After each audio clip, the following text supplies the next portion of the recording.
The Meaning of Marxism by Paul D'Amato. Section. We want no condescending saviors. The 1871 Rules of the International Workingmen's Association, written by Marx, declared, "The emancipation of the working class must be conquered by the working classes themselves. They cannot be freed by liberal reformers. They cannot be freed by a heroic band of guerrillas. They cannot be freed by a small band of terrorists with dynamite.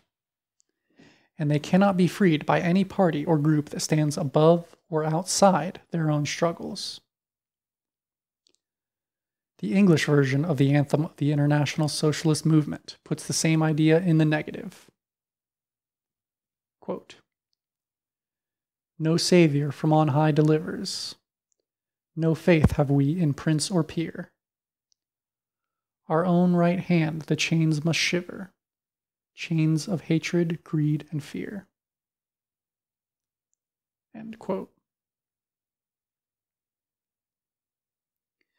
Eugene Debs urged workers in his speeches to fight for themselves and not wait for someone to fight for them.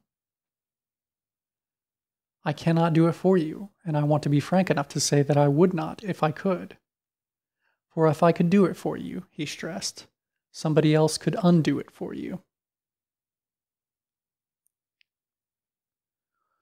Marx's phrase underscored an idea that was fundamentally different from a whole number of radical and socialist ideas current then, and which in various forms are still current now. These ideas can be roughly placed under the category substitutionism. In Marxist terms, any group, class, or party that substitutes its own activity for that of the class it claims to emancipate, that acts as a proxy in the name of and on behalf of the working class and the oppressed, is substitutionist.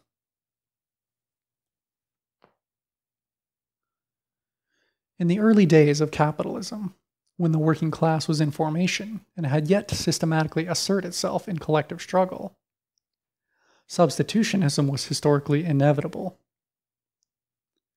The utopian socialists, for example, substituted their own schemes for a better world for workers' own struggles, seeing workers not as the creators of the new world, but merely its beneficiaries.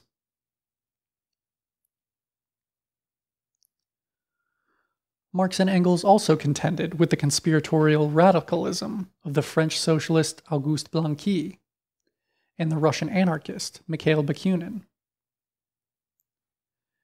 Engels criticized the Blanquist belief that, quote, "a small, well-organized minority should attempt a revolutionary uprising at the right moment that would, quote, carry the mass of the people with them."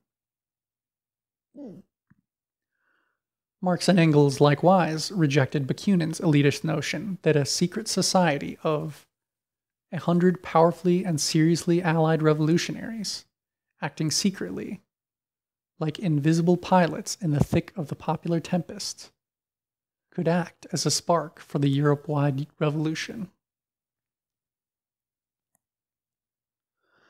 Marx criticized these revolutionaries for substituting their urgent desire for revolution with the practical conditions and patient work necessary for its realization.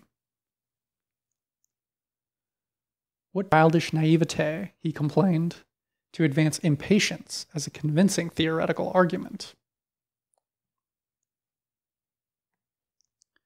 But what Marx and Engels took issue with above all in these radical schemes was the way in which the actions of minorities were meant to replace the self-activity of ordinary people acting to free themselves from their chains. Leon Trotsky made the same case against individual acts of terrorism. Even the smallest strike, sit-in, or street protest can boost the self-confidence of workers, whereas an individual act of violence or terror has the opposite effect. "In our eyes," wrote Trotsky, quote, Individual terror is inadmissible precisely because it belittles the role of the masses in their own consciousness, reconciles them to their powerlessness, and turns their eyes and hopes towards a great avenger and liberator who someday will come and accomplish his mission. End quote, and end of section.